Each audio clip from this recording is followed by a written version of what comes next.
वहीं deputy CM Arun Sao का बयान सामने आया है। बता दें कि कांग्रेस पार्टी आरक्षण की विरोधी है। कांग्रेस के नेता भ्रम पैदा कर रहे हैं।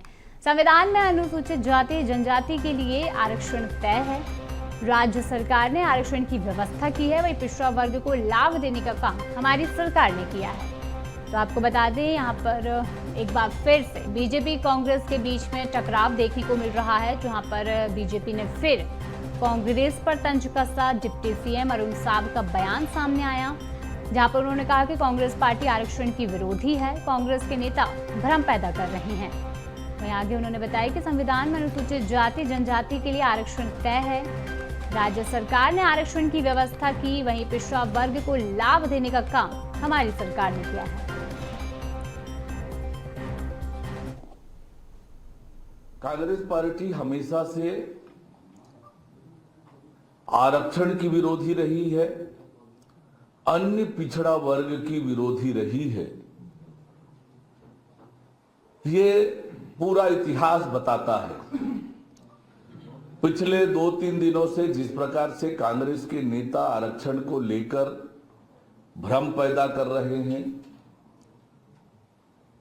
और न जाने कैसे कैसे शब्दों का इस्तेमाल कर रहे हैं, बवाल होना चाहिए ऐसे शब्दों का इस्तेमाल कर रहे हैं, तो ये कांग्रेस की जो परंपरा रही है उसी का ये निर्वहन ये कर रहे हैं। उस संविधान में ही अनुसूचित जाति, अनुसूचित जनजाति, पिछड़ा वर्ग और महिलाओं के लिए पंचायत और नगरीय निकाय में आरक्षण की व्यवस्था की। ये अनुच्छेद समाज के कमजोर वर्ग के लिए आरक्षण का अधिकार राज्य के विधानमंडल को प्रदत्त करता है। तो आपको बता दें, डिप्टी सीएम अरुण साव का बयान सामने आया है, जहां पर उन्होंने एक बार फिर से कांग्रेस पार्टी पर पलटवार किया और एक बार फिर यहां पर कांग्रेस और बीजेपी के बीच में टकराव की स्थिति देखने को मिल रही है। अरुण साव ने साफ कहा कि कांग्रेस पार्टी आरक्षण विरोधी है। कांग्रेस के नेता भ्रम पैदा कर रहे हैं और संविधान में अनुसूचित जाति जनजाति के आरक्षण तय हैं। वहीं राज्य सरकार ने आरक्षण की व्यवस्था भी की है। वहीं पिछड़ा वर्ग को लाभ देने का काम हमारी सरकार ने किया है।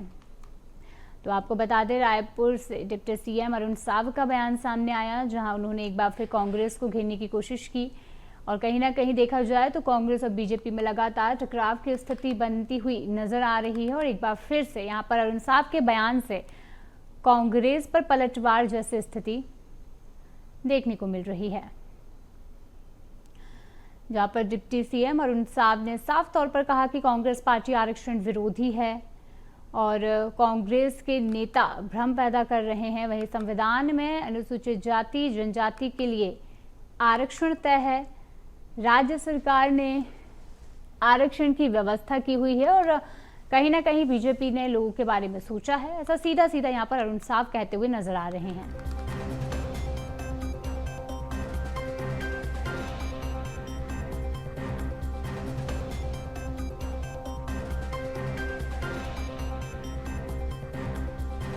तो आपको बता दें, डिप्टी सीएम अरुण साव का बड़ा बयान जो है एक बार फिर सामने आया है। कांग्रेस को अपने बयान में घेरते हुए यहाँ पर अरुण साव नजर आ रहे हैं। आरक्षण को लेकर यहाँ पर अरुण साव ने बड़ी बात कही है। अरुण साव का यहाँ पर साफ तौर पर ये मानना है कि कांग्रेस पार्टी आरक्षण विरोधी है। कहीं ना कहीं कांग्रेस के नेता जो है वो भ्रम पैदा करना चाह रहे हैं, क्योंकि बीजेपी ने यहाँ पर लोगों के विषय में सोचा है। संविधान में अनुसूचित जाति जनजाति के लिए आरक्षण तय किया गया है और राज्य सरकार ने आरक्षण की व्यवस्था भी की है। पिछड़ा वर्ग को लाभ देने का काम हमारी सरकार कर रही है। तो चलिए, अधिक जानकारी के लिए हमारे साथ शिवम दुबे जुड़े हुए हैं। हम जानना चाहेंगे, शिवम, अरुण साव का जो बड़ा बयान यहाँ पर सामने आया है, कहीं ना कहीं देखा जाए तो साफ तौर पर वो कांग्रेस को घेरते हुए नजर आ रहे हैं और एक बार फिर से यहाँ पर कांग्रेस और बीजेपी के बीच में जो टकराव है वो स्थिति देखने को मिल रही है। और आरक्षण को लेकर जो अरुण साव का बयान है वो यहाँ पर देखने को मिला है। तो क्या कुछ बयान उन्होंने यहाँ दिया है और किस तरीके से उन्होंने कांग्रेस पर पलटवार किया?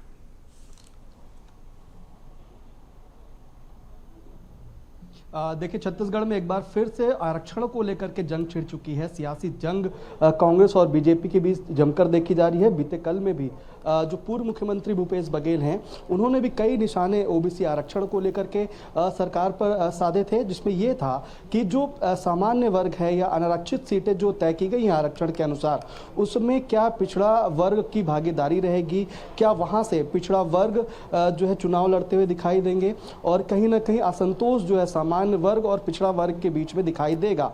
तो इस चीजों को लेकर के विपक्ष जो है लगातार निशाना साध रही थी, जिसको लेकर के आज बीजेपी ने बड़ी प्रेस कॉन्फ्रेंस की है।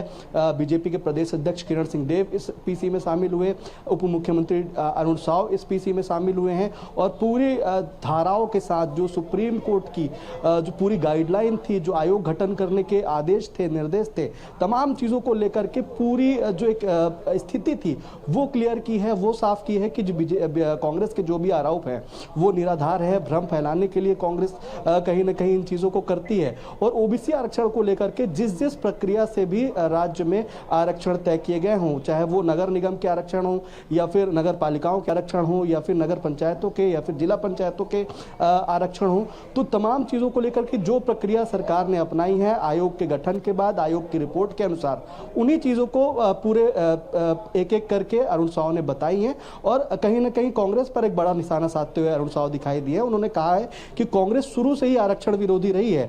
उन्होंने पूरी जो शुरू से लेकर के आरक्षण को लेकर के जितनी भी प्रक्रियाएं हुई हैं, चाहे वो जवाहरलाल नेहरू के तरफ से हो, फिर उसके बाद 1981 में जो प्रक्रिया आरक्षण के लिए हो, और जिस मंडल का गठन किया हो, तमाम चीजों को वर्गवार तरीके से एक एक करके बड़े ही सीधे तरीके से बताया है। और इस चीज को लेकर के कांग्रेस पर निशाना साधा है कि कांग्रेस हमेशा से ही आरक्षण विरोधी रही है। अभी विधानसभा में जब संशोधन विधेयक भी पेश किए गए थे, तब भी कांग्रेस ने कहीं ना कहीं विरोध करने की कोशिश की और यह बताने की कोशिश की कि पिछड़ा वर्ग को आरक्षण ना मिले। वो इस चीज को लेकर के झारखंड का उदाहरण भी देते हुए नजर आए कि झारखंड में एक आयोग बनाया गया सुप्रीम कोर्ट के निर्देश के बाद, लेकिन उस आयोग ने अब तक रिपोर्ट नहीं सौंपी है। वही स्थिति जो है, झारखंड जैसी स्थिति छत्तीसगढ़ में कांग्रेस बनाने की कोशिश कर रही थी, जब संशोधन विधेयक को विधानसभा में पेश किया गया था, और इसी चीज को लेकर के कांग्रेस भी विरोध करती नजर आई। तो कहीं ना कहीं बड़ी एक ओबीसी आरक्षण को लेकर के सियासी जंग छिड़ चुकी है। कांग्रेस और बीजेपी आमने सामने है, और तमाम आरक्षण को लेकर के वार पलटवार भी अभी शुरू हो चुके हैं। जी बिल्कुल, कहीं ना कहीं देखा जाए तो अरुण साहब ने यह भी साफ किया है कि बीजेपी यहाँ पर आरक्षण को लेकर पहले ही सारी रणनीति तय कर चुकी है, तैयार कर चुकी है। चलिए, तमाम जानकारी के लिए शुभम बहुत बहुत धन्यवाद।